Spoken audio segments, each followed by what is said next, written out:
Welcome to the way of success. Already কিন্তু আমরা polity সিরিজে যে সমস্ত হিস্টোরিক্যাল ব্যাকগ্রাউন্ড চলছিল সেখানে 1935 সালে government of India act complete করে ফেলেছি। আজকে আমরা government of India act 1947 complete করতে চলেছি। তো এই চ্যানেলে কিন্তু কন্টিনিউয়াসলি হিস্ট্রি, জিওগ্রাফি, পলিটি, ইকোনমিক্সের উপর ভিডিও আসছে। তোমরা যদি ভালো লেগে থাকে অবশ্যই লাইক, শেয়ার এবং সাবস্ক্রাইব করবে। চলো আজকের আমাদের আলোচনা শুরু করা যাক।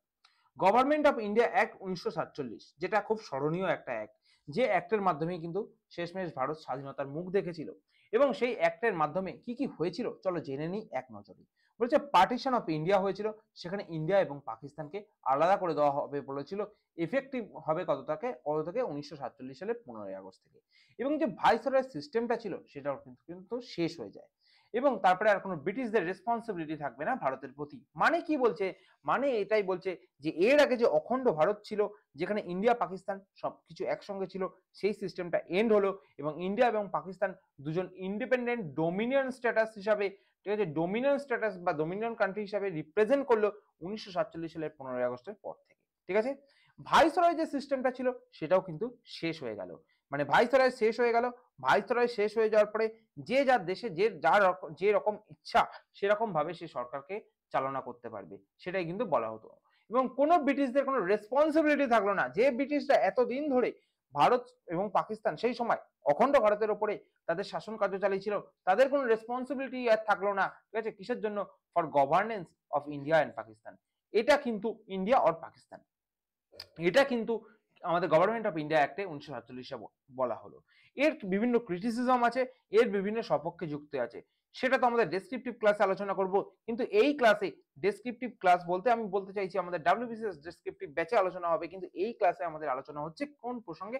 জাস্ট কি পয়েন্ট নিয়ে ডেসক্রিপটিভ স্টাইলে। চলো নেক্সট আমাদের বলছে কনস্টিটিউশনাল অথরিটিতে কি কি চেঞ্জ হলো।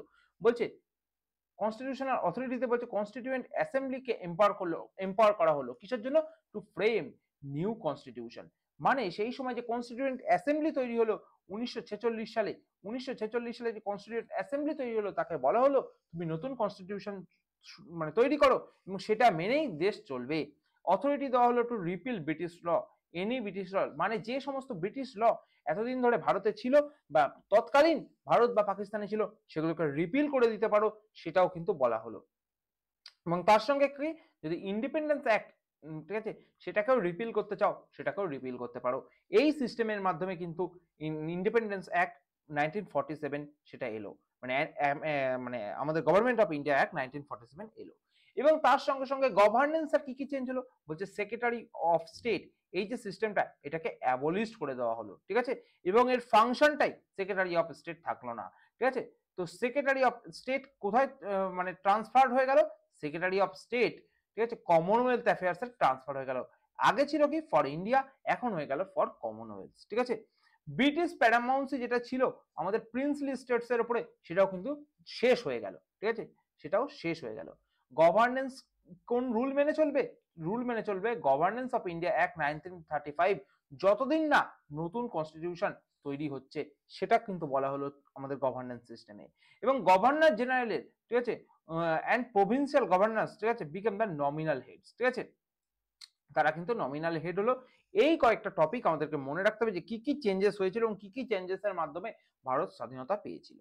চলো নেক্সট আমাদের বলছে আর কি কি প্রভিশনে চেঞ্জ হলো। সেখানে বলছে ব্রিটিশ মোনার্ক যে সিস্টেমটা, সেটা তার ভেটো পাওয়ার, কোনো কিছুর যে ভেটো পাওয়ার ছিল সেটা কিন্তু মানে লস্ট লস্ট করলো বা হারিয়ে ফেললো।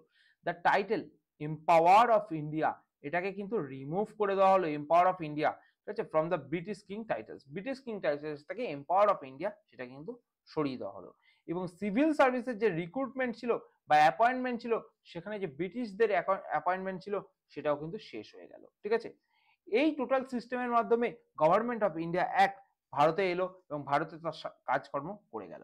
এবং সেই সময় মানে আমাদের সমস্ত সিস্টেম যখন তৈরি হয়ে গেল, ঠিক আছে, সেই সময় যারা যারা মিনিস্টার ছিল তাদের লিস্টটা আমি এখানে দিয়ে দিয়েছি। এটাকে তোমরা একবার রিড করে নেবে। রিড করে নিলে কিন্তু ফুল যা এই টোটাল হিস্টোরিক্যাল ব্যাকগ্রাউন্ডে যা যা ঘটনা ঘটেছে সেগুলো তোমাদের সব কিন্তু একটা প্লে লিস্টের মধ্যে পেয়ে যাবে। এবং ফুল কিন্তু পলিটি আমরা কমপ্লিট করাবো। এই যেভাবে কমপ্লিট করাচ্ছি কনসেপচুয়ালি, ঠিক এরকম ভাবেই কমপ্লিট হবে।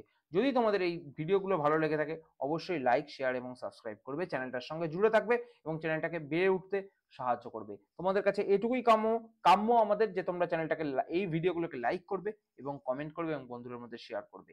যদি টেলিগ্রাম চ্যানেলে এখনো জয়েন হয়ে না থাকো তাহলে আর কিসের জন্য দেরি করছো? টেলিগ্রাম চ্যানেলে এখনই জয়েন হয়ে যাও, ডেসক্রিপশন বক্সে লিঙ্ক দেওয়া আছে। আর যদি টেলিগ্রামে সার্চ করতে চাও দ্য ওয়ে অফ সাকসেস লিখে সার্চ করতে পারো, টেলিগ্রাম চ্যানেলে জয়েন হয়ে গেলে সবার আগে ভিডিও নোটিফিকেশন কিন্তু তোমাদের কাছে পৌঁছে যাবে। তো চলো আজকের ভিডিওটা আমরা এই অবধি শেষ করছি। নেক্সট দিন অন্য কোনো টপিক নিয়ে আবার দেখা হবে। Thank you.